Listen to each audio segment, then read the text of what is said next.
하나님의 말씀 봉독하겠습니다. 로마서 1장 24절에서 25절까지의 말씀입니다. 신약 239면에 있습니다.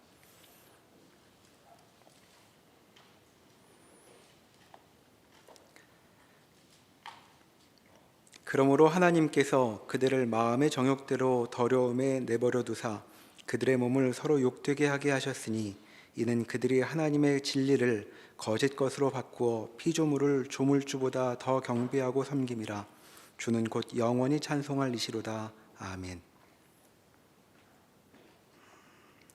네, 로마서는 이제 사도 바울이 아마도 이제 제 3차 전도 여행 시기에 이제 우리가 사도행전에서 이제 살펴본 바에 의하면 이제 그 마게도냐와 그 아가야 지방이라고 이렇게 나옵니다. 그 지역을 이렇게 둘러볼 때에, 그러니까 지금의 이제 그리스 지역입니다. 그 지역들을 둘러보고 예루살렘 교회가 많이 어렵다라고 하는 그런 소식을 듣고 이제 헌금을 이렇게 연보라고 성경에 기록되어 있죠. 이렇게 모았을 거라고 추정이 됩니다. 그리고 이제 그걸 가지고 이제 예루살렘으로 내려가기 위하여 준비하던 중에 아마도 이제 고린도에서 이렇게 작성이 된 편지가 아니겠느냐라고 이렇게 이제 학자들이 이제 생각을 합니다. 로마 사람들에게 보낸 편지죠. 그런데 이제 다른 뭐 갈라디아서라든지 고린도서라든지 이러한 그 사도 바울의 다른 서신들은 이제 사도 바울이 개인적으로 아는 사람들에게 보낸 편지입니다. 그러나 이 로마서는 어떻게 해서 여기에 교회가 형성이 됐는지는 모르지만 이제 오순절 때 성령 강림 사건 이후로 이제 은혜를 받은 성령을 받은 제자들이 로마로 돌아가서 교회를 뭐 세웠을 수도 있고 하여튼 뭐 어떤 식으로 교회가 형성되는지 모르지만 이 사도 바울이 아직은 알지 못하는 로마에 있는 교인들에게 그리고 이제 이 당시에 이제 교회는 우리가 이제 현재 생각하고 있는 번듯한 건물이 있는 어떤 그런 규모를 갖춘 교회였다라기보다도 아마 이제 가정에서 이렇게 몇 가정씩 모이는 아마 소규모 공동체들로서의 교회였을 확률이 굉장히 높습니다. 어찌됐든 그런 이제 로마에 있는 교인들에게 내가 이제 로마를 향해서 가고자 한다라고 하는 마음으로 이제 이렇게 편지를 이렇게 보낸 것이죠. 아마 이제 그 사도 바울은 자기가 예루살렘에 이제 내려가게 되면 예루살렘으로 이제 우리가 지도에서 보면 그리스나 터키가 더 이제 위에 있죠. 그러나 이제 우리가 이제 그 강원도 이렇게 북쪽에 있어도 서울로 올라간다라고 하는 이제 표현을 쓰는 것처럼 이 당시 유대인들도 지역에 상관없이 그러니까 이제 예루살렘 방향이 올라가는 방향인 거죠. 아무튼 자기가 이제 예루살렘으로 가게 되면 잡히게 될 거다라고 하는 것을 이제 이미 알고 있는 상황이었을 것이고, 그리고 이미 뭐 에베소라든지 뭐 고린도라든지 이런 지역에서 이 사도 바울이 전한 복음을 듣고 사도 바울을 따르는 일들도 있었지만 유대인들 중에 우리가 생각하는 이 신앙과 사도 바울이 생각하는 것은 매우 다르다라고 여겨 사도 바울을 아주 적극적으로 공격하고 괴롭히는 사람들도 있었던 것 같습니다.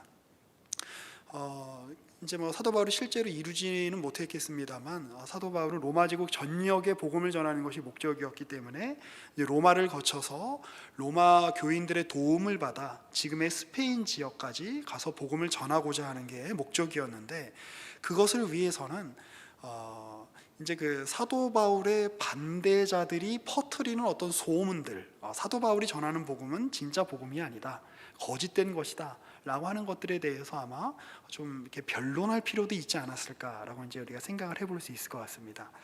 어찌됐든 이 로마서 전체로는 이 사도 바울이 자신이 받은 복음, 자신이 전도 여행을 하면서 선교 여행을 하면서 교회 사역을 하면서 깨닫게 된 복음, 이 복음에 대하여 가장 적극적인 반대자였지만 이제 가장 적극적인 옹호자가 된 입장에서 이 복음이 어떤 것인가라고 하는 것을 철저하게 변증하고 소개하는 데에 이 서신의 목적이 있는 것 아닌가라고 우리가 생각해 볼 수 있을 것 같습니다.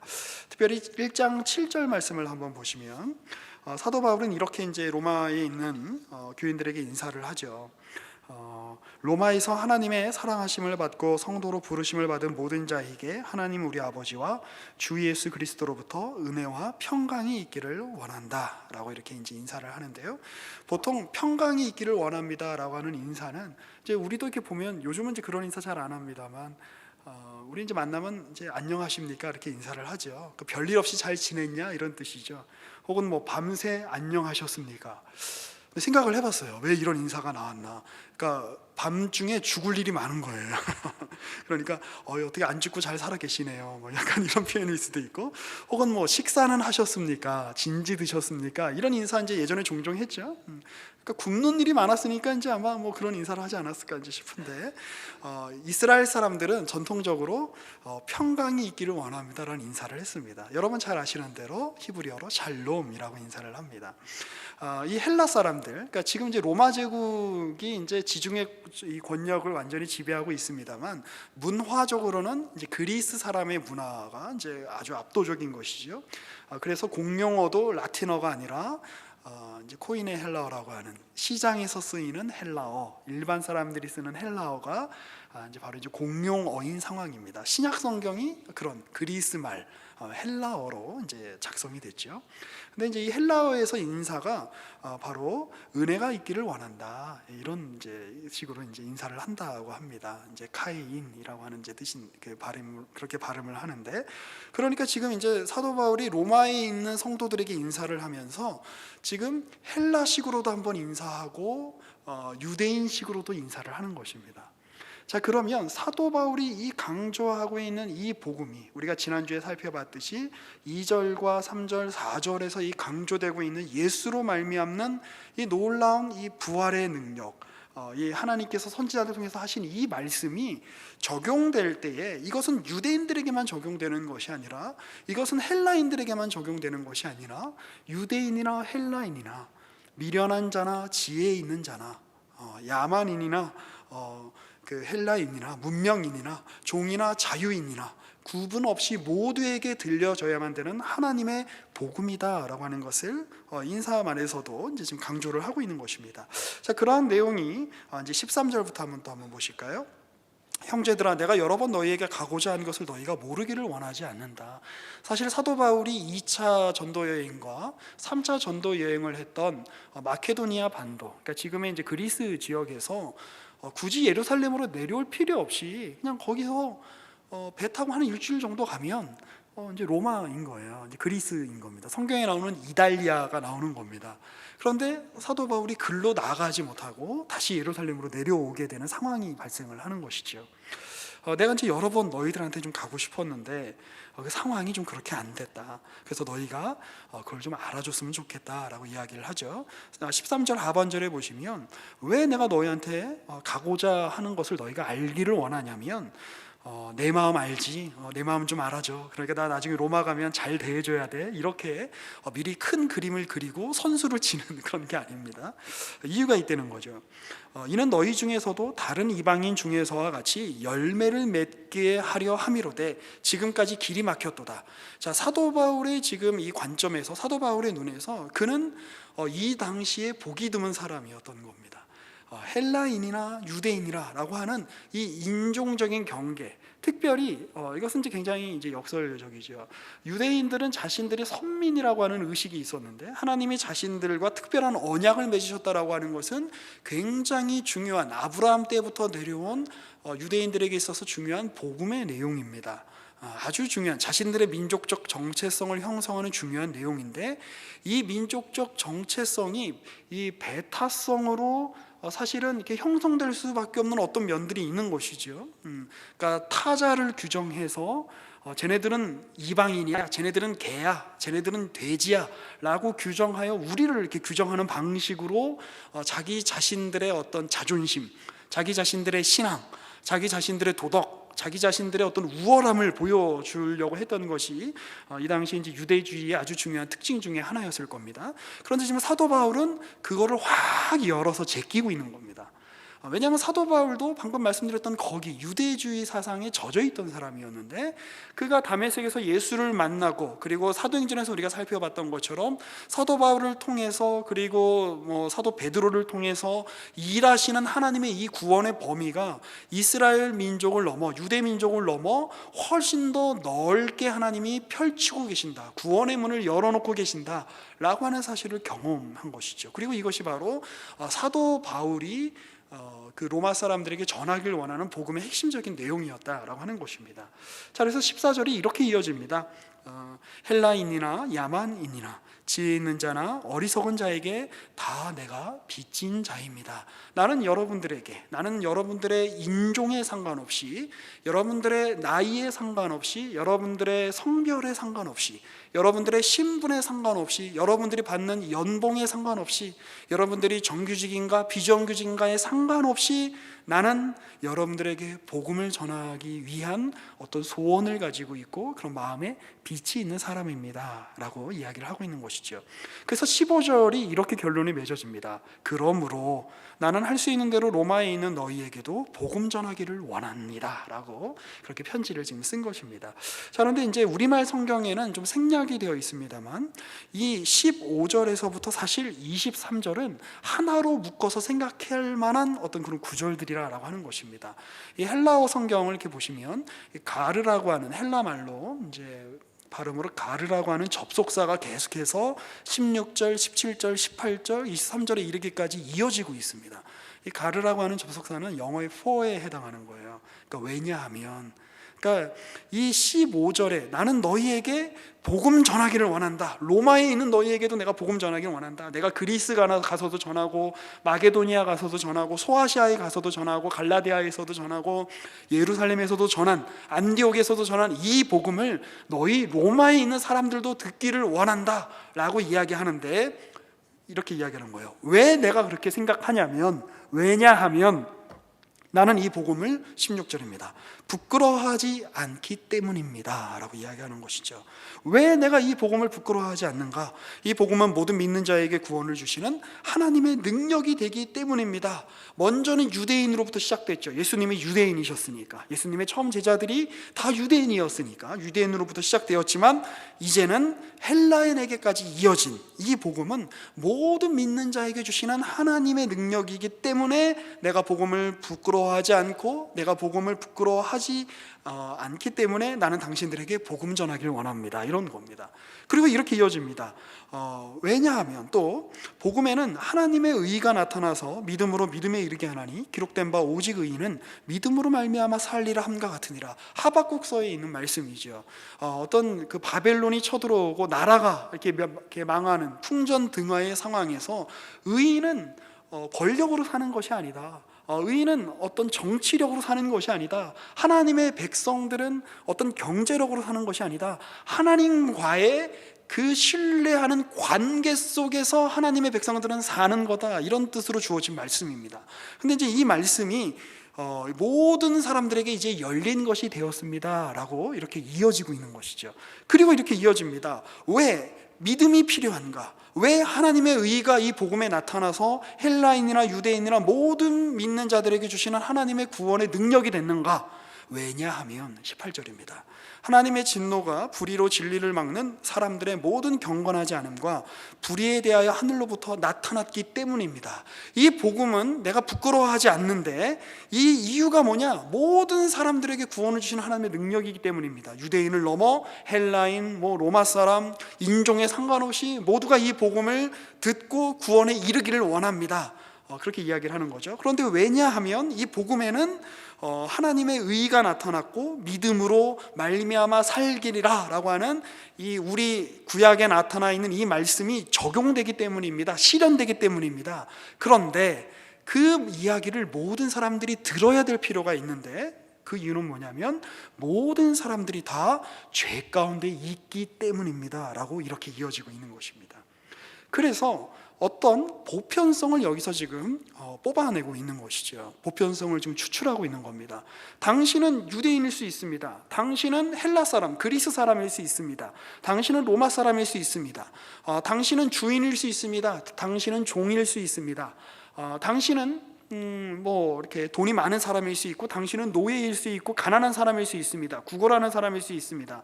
당신은 많이 배운 사람일 수 있습니다. 당신은 배우지 못한 사람일 수 있습니다. 그러나 당신이 사람이라면 당신이 처한 상황과 환경과 조건에 상관없이 이 복음을 들어야 됩니다.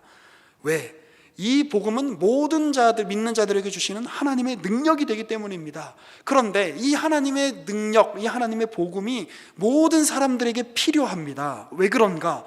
모든 사람은 다 보편적으로 죄 아래 놓여져 있기 때문입니다 라고 지금 바울이 선언하고 있는 겁니다. 그러니까 모든 이들에게 복음이 필요하다라고 하는 사실을 이야기하기 위해서 모든 이들이 복음을 듣지 못한 상태, 다시 말하면 죄의 지배 가운데 놓여있는 상태에 있다라고 하는 것을 설명하고 싶어하는 것이 바로 로마서 1장 18절부터 로마서 3장 19절까지 20절까지 이어지는 내용이라고 우리가 이렇게 생각할 수 있을 것입니다. 그래서 20절은 이렇게 이어집니다. 창세로부터 그의 보이지 아니하는 것들 곧 그의 영원하신 능력과 신성이 그가 만드신 만물에 분명히 보여 알려졌나니 그러므로 그들이 핑계하지 못할 것입니다. 나는 유대인이 아니라서 하나님을 모르는데요, 이런 식의 핑계를 할 수 없다는 거죠. 왜냐하면 네가 사람이라면, 네가 유대인이든 헬라인이든 상관없이 네가 이성을 갖고 있는 사람이라면, 이 만물을 본다면, 네가 만물 가운데 살고 있는 사람이라면 이 만물을 지으신 창조주를 생각하지 않을 수 없을 것이다. 지금 이제 그런 이야기를 하는 겁니다. 그러면서 그리고 너희 안에 하나님께서 이스라엘 사람, 언약 백성 혹은 선민이 아니라고 할지라도 양심을 주셨기 때문에, 어떤 도덕에 대한 어떤 관념을 주셨기 때문에 21절입니다. 하나님을 알되 하나님을 영화롭게도 아니하며 감사하지도 아니하고 오히려 그 생각이 허망하여지며 미련한 마음이 어두워졌나니 스스로 지혜 있다 하나 어리석게 되어 썩어지지 아니하는 하나님의 영광을 썩어질 사람과 새와 짐승과 기어다니는 동물 모양의 우상으로 바꾸었다. 너희는 마땅히 하나님을 찬양하고 창조주를 경배해야 되는 하나님의 피조물임에도 불구하고 하나님을 모른다라고 발뺌할 뿐더러 하나님의 자리에 마땅히 하나님만이 계셔야 됨에도 불구하고 하나님의 자리에 다른 것들, 다른 피조물들, 그것들을 올려놓아 하나님의 이름을 욕되게 하였다. 그 죄를 저질렀다라고 지금 이야기를 하고 있는 것이죠. 그래서 피조물을 섬기고 그들을 따라 하나님의 형상으로서의 인간이 아닌, 이런 말이 있습니다. 사람은 자기가 섬기고 자기가 예배하는 대상을 닮아갑니다. 우상을 섬기죠. 이 우상은 어떤 것들입니까? 짐승 같은 것들이죠. 동물 같은 것들이죠. 짐승과 동물을 우상으로 섬겨 하나님을 섬겨 하나님을 닮아가는 그런 고귀한 삶을 살아가는 것이 아니라 짐승을 섬겨 너희가 짐승과도 같은 삶을 살아가는구나 라고 지금 지적하고 있는 것입니다. 그리고 그것이 죄 가운데 놓여있는 모든 인류가 처한 바로 현실이라고 하는 겁니다. 짐승의 특징이 뭐죠? 우리가 금수와도 같다 이런 이야기를 하는데, 짐승의 이 특징은 그 자기 자신의 이익과 자기 자신의 생존만을 추구한다는 데에 어떻게 보면 그 특징이 있습니다. 소위 말하는 본능적으로 행동하는 것이 바로 이제 짐승의 특징이죠. 물론 이제 짐승에게도 이렇게 어느 정도의 사회성이라고 하는 것이 존재할 수 있겠습니다만, 인간과 비교해 봤을 때 타인을 향한 어떤 배려와 타인의 생명을 향한 존중, 그리고 그 함께 같이 공동체를 꾸려 나가는, 인격과 인격이 서로 만나 사랑하고 서로 자유를 주고 하는 이러한 관계들을 기대할 수 없는 것이 이제 짐승입니다. 그런데 그런 짐승을 섬기는 인간들이 짐승의 모습을 닮아 어떻게 됐느냐? 금수 같은 모양으로 그들의 삶이 전락했다라는 겁니다. 사람인데 사람이 아닌 거죠. 사람인데 개처럼 산다는 겁니다. 사람인데 그 맹수처럼 산다는 겁니다. 타인의 생명에 대한 어떤 감수성 없이 자신의 어떤 이익, 자신의 생존만 추구하는 그러한 삶을 살아가는 것, 그것은 바로 우상을 숭배하는, 하나님이 아닌 다른 존재를 우상으로 섬기며 살아가기 때문에 그런 삶이 펼쳐진다라고 하는 것이죠. 그러니까 인류가 우상을 닮아가게 되었다. 인류가 하나님의 형상대로 하나님의 영광을 구하며 쫓으며 살게 되도록 창조함을 받은 인류가 이제 우상을 섬기며 하나님을 거역함으로 말미암아 유대인이나 헬라인이나 상관없이 마치 짐승과도 같은 삶을 살게 되었다라고 하는 것이 지금 이 바울의 중요한 지적입니다. 오늘날 그 우상, 금수를 닮은 것들이 여전히 우리 안에 존재합니다. 문명이 발달하고 인문학이 어떤 축적되어 있고 역사가 축적되어 있습니다만 여전히 자신의 이익과 자신의 생존만을 위해서 타인의 삶과 타인의 생명에 대한 그 무감각한 어떤 그 태도로 살아가고 있는 사람들을 우리가 보고 있는 거 아닙니까? 그리고 그런 마음들이 우리 안에 있는 것 아닙니까? 우리는 말로는 다 창조론자라고 이야기하지만 실질적 진화론자로 살 때가 너무나 많죠. 결국에는 다 적자 생존이야 라고 이야기하며 어떤 경쟁에 의해서 살아남는 것밖에 방법이 없어. 내가 살아남기 위해서는 타인을 짓눌러야 돼. 내가 생존하는 것 자체가 목적이야 라고 그렇게 우리가 살아간다면 그런 우리의 삶이 짐승의 삶과 과연 다른 것이 무엇이 있겠는가 라고 우리가 생각을 해봐야 되는 것이죠. 그리고 이 우상숭배 사실 근원 그리고 이제 최종적인 자리는 결국 하나님이 계셔야 되는 그 자리에 하나님이 우리의 주님입니다 라고 인정해야 하는 그 자리에 내 자신이 주가 되는 겁니다. 내 자신이 하나님이 되는 거죠. 나 스스로의 인생의 하나님이 바로 나다 라고 여기는 것이 바로 이 우상 숭배 그리고 인류가 범죄하는 어떤 그러한 그 모습의 궁극적인 형태라고 할 수 있을 것입니다. 그래서 그러한 상태가 되자 어떤 형벌을 받는가? 24절입니다. 오늘 우리가 읽었던 구절인데요.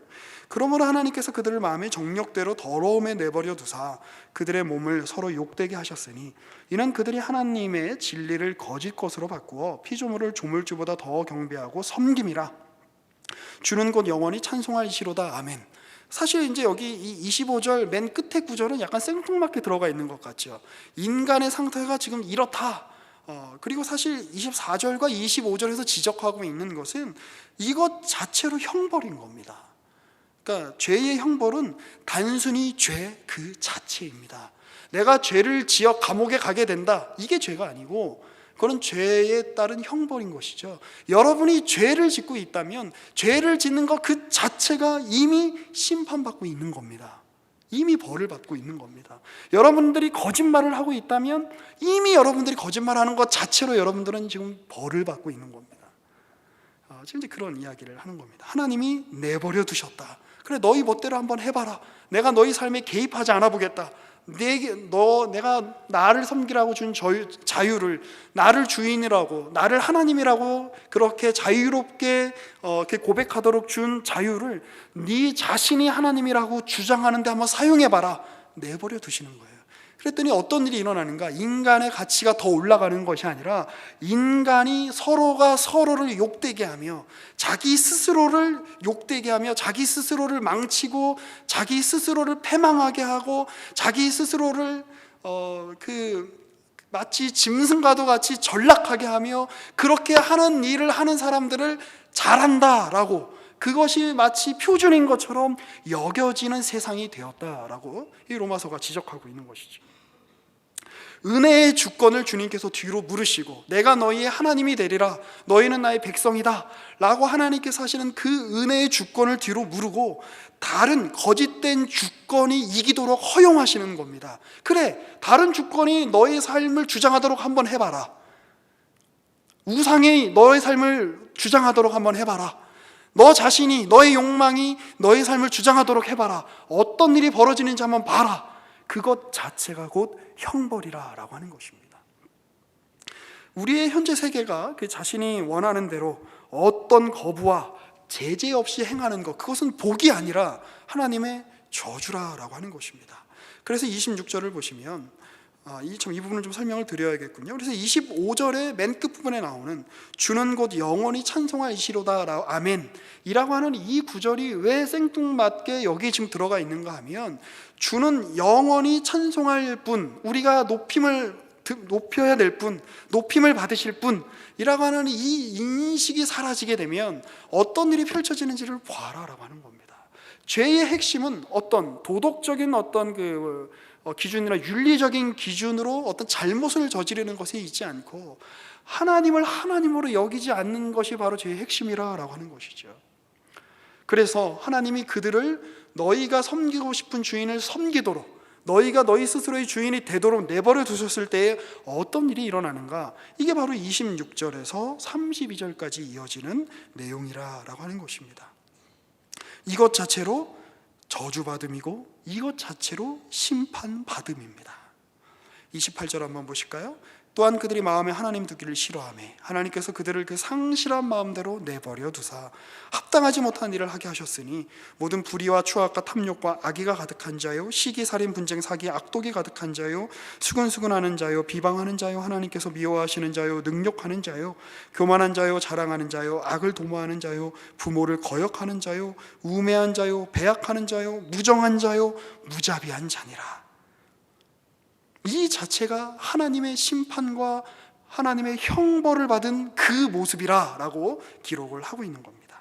그리고 더욱이 무엇입니까? 32절에 보시면 그들이 이 같은 일을 행하는 자는 사형에 행한다고 하나님께서 정하심을 알고도 자기들만 행할 뿐 아니라 또한 그런 일을 행하는 자들을 옳다라고 여기는 바로 그러한 이런 이 자유, 그러니까 어떤 한 면으로 보면 불의를 행할 수 있는 자유가 주어진 겁니다. 하나님이 은혜의 통치를 걷어가심으로 탐욕을 행할 부릴 수 있는 자유가 주어진 겁니다. 살인을 저지를 수 있는 자유가 주어진 겁니다. 분쟁과 사기와 악독이 가득한 대로 살 수 있는 자유가 주어진 겁니다. 그런데 이 자유는 그것 자체로 저주받은 자유고 이 자유는 그것 자체로 심판받은 것이고 이 자유는 하나님의 진노를 누리는 자유라고 하는 것입니다.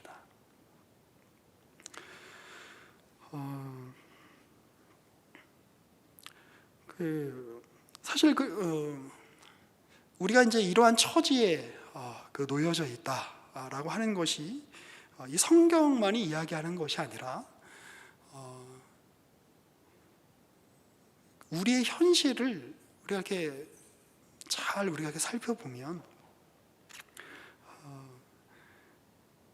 어떻게 이런 말도 안 되는 일이 펼쳐지는가라고 하는 것이 펼쳐지는 게 우리의 현실이죠. 이 말도 어떻게 사람이라면 그럴 수 있지? 어떻게 우리가 가지고 있는 한 개인이라고 하는 한 존재라고 하는 것이 나에게는 너무나 크고 전부인 것처럼 여겨지는데 이 인생이 마치 인간이 아닌 것처럼 아무 존귀함이나 아무 어떤 그 고상함이나 그 어떤 가치도 없는 상태로 전락하여 살아가는 이 세상의 현실이 우리 앞에 펼쳐지는 것은 과연 무엇 때문이지라고 하는 그러한 스스로에게 던지는 질문들이 우리 삶 가운데서 날마다 펼쳐지는 거 아닙니까? 꼭 우리가 그 아침 일일 드라마를 보지 않아도 사랑과 전쟁 같은 그런 그 TV 프로그램을 보지 않아도 그거보다 더한 막장이 펼쳐지는 것이 우리의 현실이죠.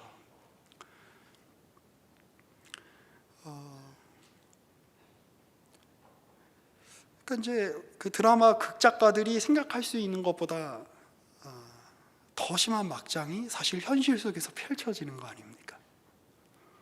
어떻게 그럴 수 있지라고 하는. 이제 그 그리스의 이제 그 비극을 보면 사실 다루는 것들이 다 이제 어떻게 보면 그런 것들이죠. 사실 어떻게 보면 인간의 이성이 깨쳐지고 많은 어떤 그 문화와 많은 철학과 이렇게 문명을 발달시켰던 그 그리스 시대에 비극이 유행했다라고 하는 것은 사람이 단지 먹고 사는 문제, 생존의 문제를 해결하는 문제가 끝나는 것이 아니라 생존의 문제를 해결한 다음에도 여전히 더 크게 남는 인생에 가지는 문제가 남아있다는 걸 보여주고 있는 겁니다. 풍요로워졌죠. 경제적으로 풍요로워지고 지적으로 풍성해져서 인간이 행복해지는 것이 아니라 오히려 이 인간이 처한 비참한 현실을 더 예리하게 보게 됨으로 말미암아 더 비극적인 삶을 살게 되는, 인생이란 결국 비극적인 것에 불과한 것인가? 라고 하는, 결국 내가 죽거나 아니면 이 운명의 횡포에, 죽음의 횡포에 두려워하며 버티며 살아가는 게 인생의 전부인가? 라고 하는 그 성찰을 가지고 올 수밖에 없는, 그러나 대안 없는 성찰, 대안 없는 분석, 대안 없는 비판, 대안 없는 이 날카로움만 가지게 되는 것, 그것이 바로 우리의 현실이고 인간이 처한 현실 아니겠습니까? 문학적인 소양이 올라가면 올라갈수록, 철학적인 소양이 올라가면 올라갈수록, 경제적인 수준이 올라가면 올라갈수록 자신의 삶에 대하여 만족하는 것이 아니라 왜 인생은 이것밖에 안 되는 것인가? 라고 하는 그 인생의 비극성에 집중하게 되는 것, 그것이 바로 인간이 처한 딜레마죠. 그리스 비극 중에 이제 그 엘렉트라라고 하는 이제 그리스 비극이 있습니다. 프로이트의 제자였던 칼 융이라는 사람이, 이제 프로이트는 오이디푸스 콤플렉스를 얘기했고, 이제 칼 융은 이제 거기에 이제 얹어서 일렉트라 컴플렉스라는 걸 이야기하죠. 오이디푸스도 이제 그리스 비극의 아주 주제입니다. 잘 알고 계시는 것처럼 신탁이 주어지죠. 그리고 그 신탁을 벗어나기 위해서 이 오이디푸스가 태어났을 때 먼 곳에 이렇게 보내버리지만, 결국 그것 때문에 이 오이디푸스는 자기 아버지를 죽이고 자기 어머니와 동침하게 되는 그런 비극들이 펼쳐지죠. 그러한 신탁 속에, 어떤 운명 속에, 이 정해진 비극 속에 벗어날 수 없는 게 인간이란 말인가? 이런 지적이 있는 겁니다. 그 일렉트라라고 하는 그 비극도 마찬가지입니다. 이 일렉트라라고 하는 사람은 이제 여자인데 자기 어머니를 죽입니다. 그러니까 요즘 한국에만 막장 드라마가 있었던 게 아니에요. 그렇죠? 인류의 고전이라고 할 만한 것들을 다 읽어보면 결국 인생이란 이렇게 막장이구나라고 하는 이해까지 갔던 것 같습니다. 이 일렉트라가 자기 어머니를 왜 죽이냐면, 자기 어머니가 자기 아버지를 죽였기 때문이에요. 빠밤. 그러면 자기 어머니는 자기 아버지를 왜 죽였냐면, 복잡하죠. 자기 그 일렉트라의 아버지가 아가멤논이라고 하는 왕입니다. 이 아가멤논은 누구냐면 그 동생이 그 메넬리우스라고 하는 동생인데, 그 부인이 헬레나예요. 아시겠어요? 헬레나가 트로이로 가죠. 그래서 헬레나 내놔라 하고 이 메넬리우스랑 그 형인 아가멤논이 그리스 연합군을 만들어 가지고 바다 건너, 에게의 건너편에 있는 이제 트로이로 쳐들어가는 겁니다. 트로이 전쟁이란 말은 들어보셨잖아요. 근데 이제 가야 되는데, 바다를 건너가야 되는데 막 풍랑이 일고 바다가 잔잔하지 않은 거예요. 그러니까 이유가 있었는데 뭐냐면, 이 아르테미스라고 하는 여신이 있었는데, 이 아르테미스가 아가멤논에게 삐진 일이 있었던 겁니다. 신인데. 그래가지고 이 바다를 잠잠하게 안 하는 거예요. 그래서 바다를 잠잠하게 하려면 어떻게 해야 돼요? 우리나라 심청전에도 보면 딸을 바쳐라. 그래가지고 큰 딸을 바치게 됩니다. 그러니까 어떤 이제 판본에는 바쳤다는 얘기도 있고, 어떤 판본에는 무슨 이삭 바친 것처럼 이제 바치려고 했는데 이렇게 암컷 꽃사슴이 있었다, 뭐 이런 얘기도 있고 하는데, 뭐 아무튼 이제 제가 읽었던 일렉트라 그 비극에 의하면 바친 걸로 나온 거예요. 그러니까 일렉트라의 엄마가 누구예요? 아가멤논의 부인이죠. 근데 아가멤논이 일렉트라의 언니를 바다에 바치니까 그 엄마가 거기에 한을 품은 겁니다. 그래서 내가 이 인간 가만 안 두겠어 라고 생각을 하고, 또 이 아가멤논에 대해서 원한을 가지고 있는 또 다른 사촌을 자기 정부로 불러들여 이제 트로이 전쟁을 마치고 돌아왔을 때 아가멤논을 침실에서 죽여버리죠. 그리고 그러한 자기 아버지를 죽인 어머니를 내가 이대로 볼 수 없어 라고 하여 자기 남동생과 함께 죽인 사람이 엘렉트라입니다. 복잡하죠. 자, 그런데 이 집안에 이러한 일들이 일어나게 된 데는 이유가 있습니다. 뭐냐면, 이들의 할아버지가 펠롭스라고 하는 사람인데, 이 사람이 어떤 마부에게 이렇게 약속을 안 지키고 그를 죽이면서 이 마부가 저주를 하거든요. 이 집안에 저주가 있을 거야. 그래가지고 그 집안에 이런 일이 일어나는 겁니다. 그리고 더 거슬러 올라가면 신들이 이 집안을 저주했기 때문입니다. 자, 그럼 보면 이 비극이라고 하는 현실이 지금 여기 있는 겁니다. 딸이 어머니를 죽입니다. 아내가 남편을 죽입니다. 처참한 이 인생의 현실, 이 비극이 지금 펼쳐지고 말도 안 되는 상황, 이게 인간인가? 어디에 고기성이 있고 어디에 인간성이 있고 우리 인간이 짐승과 다르다는 것이 무엇인가? 라고 할 만한 근신상간과 살인과 이런 것들이 한 집안과 한 도시와 한 나라에 지금 응축돼서 펼쳐지고 있는 겁니다. 그런데 일렉트라라고 하는 여인 개인으로 보면 자기가 태어나기 이전에 있었던 어떤 설정되었던 어떤 그 운명의 구조, 자기가 태어나기 이전에 이미 결정되어 있었던 신들의 저주, 자기가 이미 태어나기 이전에 결정되어 있었던 그 복잡한 집안의 어떤 이 콩가루 집안의 이 복잡한 이 가족사, 이런 것들이 이미 배경이 되고 이미 구조가 되어 그 구조 속에 한 말로, 한 바둑알로 들어와 있는 일렉트라로서는 사실 별로 할 것이 없는, 그냥 어머니를 죽일 수밖에 없는 비극적 운명으로 갈 수밖에 없는, 일렉트라도 계속 괴로워합니다. 내가 어머니를 죽인 것이 과연 옳은 것인가? 근데 나는 죽일 수밖에 없구나. 내가 원하지 않는 것을 할 수밖에 없는 이 운명의 운명의 어떤 인도, 이 운명의 지배, 거기를 벗어날 수 없는 이 구조, 이런 것들을 지금 묘사를 이렇게 하고 있는 거죠. 그래, 그 속에서 이런 질문이 생기는 겁니다. 인간이 할 수 있는 게 도대체 뭘까? 이 상황 속에서 오늘도 우리가 사실은 이제 그리스 비극의 한 예를 들어서 설명을 드린 거지만 오늘도 우리가 그런 상황을 겪고 있는 거 아닙니까? 오늘도 보니까 미세먼지가 굉장히 아주 이렇게 온 서울 하늘에 충만하더라고요. 혹시 여러분 중에 여러분이 미세먼지 만드신 분 있으세요? 없죠. 예. 단지 내가 여기 서울에서 살고 있다는 이유만으로 이 어마어마한 미세먼지를 우리가 지금 들이마시고 있죠. 저는 괜찮아요. 저는 괜찮은데 이제 제가 자식을 키우는 입장에서 보면 굉장히 고민이 많이 됩니다. 이 아이에게 이 공기를 맡고 살게끔 내가 계속 해야 될까? 정말 어디를 떠야 되는 거 아닐까? 그러니까 제 아이 입장에서는 이제 태어난 지 몇 년 안 지났는데 자기가 행한 일과는 전혀 상관없이 이미 고통을 받을 수밖에 없는 구조 속에 지금 들어와 있는 겁니다. 우리가 할 수 있는 것이 없죠. 그런데 이것이 사실 이제 우리가 처한 현실을 이렇게 봤을 때 우리 인간의 어떤 실제, 우리 인간의 실상이라고 하는 것을 봤을 때 우리가 생각하게 되는 내용이라고 하는 것입니다. 그래서 이제 그리스 정교회에서는 이 죄를 이렇게 병으로 비유하기도 합니다. 이미 나면서부터 이렇게 부모가 병을 가지고 있어서 이제 그 병을 유전으로 받아 태어난 존재, 자기의 어떤 노력과 상관없이 이미 병들어 있는 존재. 그런데 그것이 바로 인생 아니냐라고 지금 바울이 이야기하고 있는 겁니다.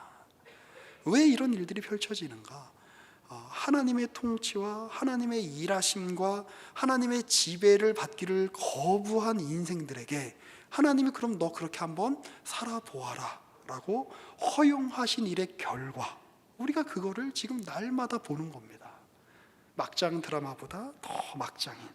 자, 그런데 복음이란 무엇인가? 그 구조를 주님께서 깨셨다라고 하는 것입니다. 우리가 과거를 돌이켜볼 때 사실 어느 시대가 불안과 불만을 완벽히 떨쳐버린 시대가 어디 있었겠습니까? 여러분들이 조선시대에 태어났다면, 여러분들이 한 20년 전에 태어났다면 지금 갖고 있는 불만을 가지지 않게 됐을까요?